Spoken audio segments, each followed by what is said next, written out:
Hello everyone, आप सभी का फिर से स्वागत है आज की न्यू वीडियो में। तो आज हम पाइथन में आगे बढ़ते हुए एक न्यू कॉन्सेप्ट के बारे में पढ़ने जा रहे हैं जो कि बहुत ही इंपॉर्टेंट है। तो उसके लिए सबसे पहले मैं एक फ़ाइल बना रहा हूँ video23.py एंड ठीक है। तो ये अब हम पढ़ने वाले हैं फंक्शंस के बारे में जो कि काफ़ी इंपॉर्टेंट टॉपिक है। तो सबसे पहले मैं आपको एक एग्जांपल देता हूँ कि मान लो कि आपने ना दो नंबर यूज़र से इनपुट लेना, मतलब दो नंबरों को जोड़ना है, ठीक है, एंड उसके बाद उसको प्रिंट करवाना है। तो लेट्स टेक एन एग्जांपल। मैं यूज़र से एक यूज़र से इनपुट लूँ या क्या लूँ। चलो हेलो वर्ल्ड का ही एग्जांपल ले लेते हैं कि बस नॉर्मली प्रिंट ही करवाना है। तो हट जा, हेलो वर्ल्ड, ठीक है। तो पहला तरीका तो ये है। तो ऐसे करके आपको जहाँ जहाँ हेलो वर्ल्ड करवाना होगा आप वहाँ पे ये लाइन चिपकाएंगे, ठीक है। तो ये तो ठीक है, तो इसके बाद ये रन कर जाता है। लेकिन अब अगर मान लो कि आपको गलती से इन सब में हेलो वर्ल्ड वन लिखना था सब में, तो आप क्या सब जगह जाके बदलोगे ऐसे करके एक एक करके, जैसे मैं अभी बदल रहा हूँ पागलों की तरह? हैं, यहाँ तो अभी कम ही थे, 4-5 ही लाइनें थी, इसलिए ये काम हो गया ईजिली। बट जब मान लो आपने इसे 100 जगह लिखा हुआ तब तो ये आफत क्रिएट कर देगा कि मतलब कैसे ये कैसे होगा। तो तभी हमारा आता है काम फंक्शन। फंक्शन में क्या होता है कि आप ना एक ब्लॉक होता है उसको डिफाइन कर देते हैं पहले से कि इस ब्लॉक का काम क्या है, एंड उसके बाद बस जहाँ पे भी वो एक काम करना होता है वहाँ पे बस हम वो ब्लॉक का नाम चिपकाते हैं और वो काम हो जाता है। तो मैं इसका एक एग्जांपल दिखाता हूँ इसी से।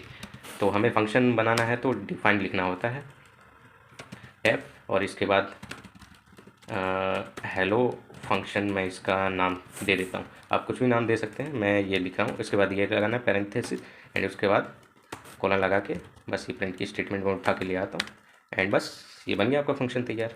अब इसके बाद आपको जहाँ पे भी ये मतलब हेलो वर्ल्ड वन प्रिंट करवाना है वहाँ पे बस आपको लिखना है हेलो फंक्शन बस, और ये चल जाएगा।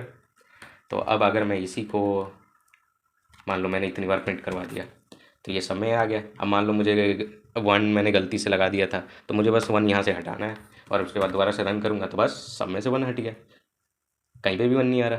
तो ये है फंक्शन का पहला जादू कि लाइक अगर आपने सेम ही काम किया है मतलब बार बार, तो उसको तो सबसे पहले वो एक ही जगह पे कंप्राइज कर देगा। उसके बाद अगर आपने वही काम मैंने कहीं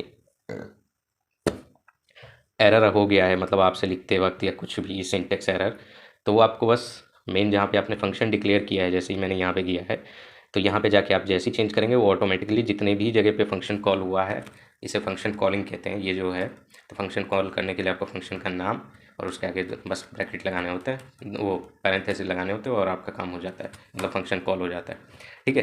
तो ये तो हुआ पहला फंक्शन, ये है फंक्शन का पहला फ़ायदा। अब मान लो दूसरा फ़ायदा, तब हम इसमें ना वैल्यू भी दे सकते हैं। तो जैसे मुझे दो नंबर का सम करना है, टू नम सम, ठीक है। तो मैं इसमें ना वेरिएबल भी दे सकता हूँ कि ए और बी, उसके बाद ये लगाऊंगा और इसके बाद लिख दूंगा भाई प्रिंट कर दे ए प्लस बी। और इससे पहले मैं चाहता हूँ the sum of A and B each. अब कहने को हम लोग यहाँ पे ये भी कर सकते थे, मतलब यहाँ पे वो हमें ये हो जाएगा, ये डायनेमिक बन जाएगा एंड यहाँ, ठीक है, इसके तो ये हो जाएगा। तो इसके बाद अगर मैं कहीं पे करूँ टू नम सम को, और जैसे ही मैं लगाऊंगा ये मुझसे दो मांगने लगे कि भाई दो कुछ वैल्यू चाहिए। मैं कहता हूँ ठीक है यार, 2,3, एंड इसके बाद जैसे ही मैं इसे रन करूँगा the sum of 2 and 3 is 5, and यहाँ पे मैंने उस से डायनेमिक बनाया था तो मुझे यहाँ पे भी जो ए और बी की वैल्यू वो ऐसे ही फोरकास्ट कर रहा है। तो 5 और 3 8। अब मान लो यहाँ से जो वैल्यू आई ना, मैं उसको ना बी में डाल रहा हूँ, बी में डाल के ना फिर बी को भी प्रिंट करवाऊँगा। Print the value of B, ये बी को मैंने अलग लिख दिया क्या, तो बी इज, तो बी की वैल्यू बताएगा। तो बी की वैल्यू ये बता रहा है नन, भाई बी में तो कोई वैल्यू नहीं। तो मतलब इस फंक्शन ने ना कुछ रिटर्न नहीं किया। रिटर्न करना मतलब जब ये फंक्शन चलता है चलेगा तो ये अपना काम कर देगा और उसके बाद ना ये कुछ बताएगा, मतलब भेजेगा नहीं वापस मेन प्रोग्राम में। तो वो भेजने के लिए हम लोग कहते हैं रिटर्न कर दे भाई ए प्लस बी। अब बी में आ जाएगी 8 वैल्यू, तो ये ए प्लस बी हो जाएगा 8 इसके हिसाब से, और बी में फिर 8 वैल्यू असाइन हो गई ये असाइनमेंट ऑपरेटर के कारण, एंड उसके बाद बी की वैल्यू वो यहाँ पे शो हो गई कि 8 है भाई, ठीक है। तो ये फंक्शंस का ये बहुत बड़ा रोल है, ठीक है। तो अब अब सिंस यहाँ पे आप डिफ़ाइन भी कर सकते हैं कि जो वैल्यू है वो किस टाइप की होनी चाहिए। तो यहाँ पे मैंने ये डिफ़ाइन किया है ना, तो इससे मेरे को क्या फ़ायदा है मैं दिखाता हूँ आपको। लेट सपोज़ कि मैं फंक्शन का नाम याद है बस मुझे, टू नम सम, ठीक है। और जैसे ही मैं लगाता हूँ तो अब ये मुझे बताएगा कि भाई जो वैल्यू चाहिए देनी है ना वो तुम्हें इंटीजर इंटीजर देनी है। तो अगर मैं ये दे दूँ बी, तो ये मुझे ना एरर शो करेगा कि एक्चुअली में आपने तो डिफ़ाइन किया है इंटीजर, आप मुझे दे रहे हो स्ट्रिंग, कैसे करेगा काम। और जब आप डिफ़ाइन नहीं करते हो, जैसे मैंने पहले कर रखा था, इसी का अगर हम एक एग्जांपल लें, हाँ ठीक है। तो अभी के लिए एरर्स को इग्नोर करो।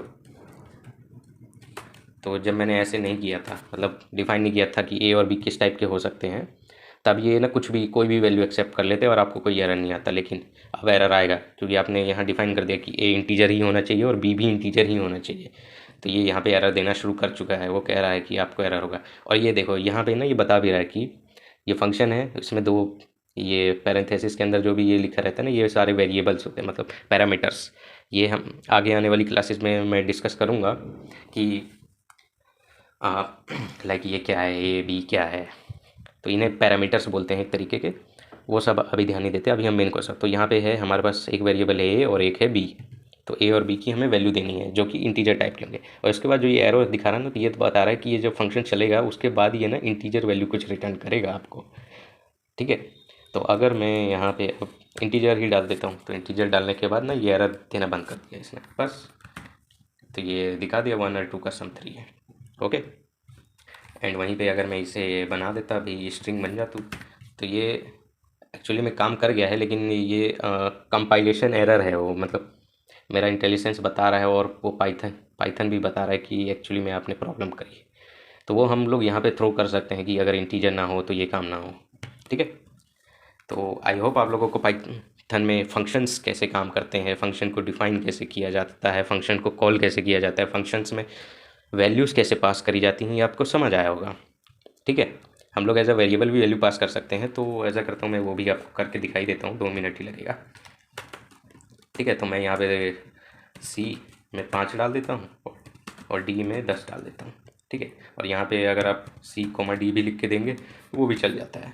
5 और 10 का सम 15, ठीक है।